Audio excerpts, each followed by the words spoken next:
In today's video, I'm going to teach you how to attach a file in Bluebeam. Attaching a file to a PDF is a great way to keep everything related to your project in one place, whether it's a reference image, a spec sheet, a spreadsheet, or a supporting document.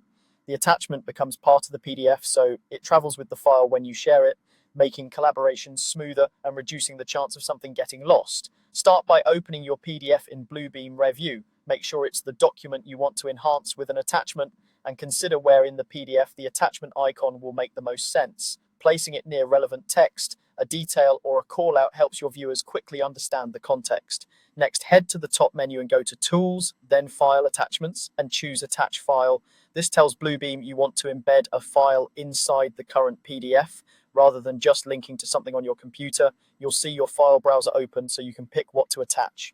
Browse to the file you want to include and select it. Take a moment to confirm it's the right version and that the file name is clear. Good naming helps later when someone hovers over the icon or views the attachment details.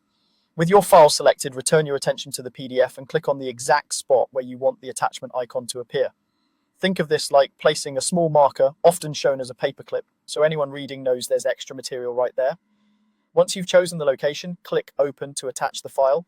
Bluebeam will embed that file into the PDF and place the attachment icon at your chosen spot. From now on, clicking that icon in Bluebeam will open the attached file, making it easy for reviewers to reference without hunting through folders or email threads. Because the file is embedded, keep in mind your PDF size may increase, which is normal and expected. That's the full process. Open your PDF, go to Tools, File Attachments, Attach File, select the file, click where you want the icon, and confirm by clicking Open.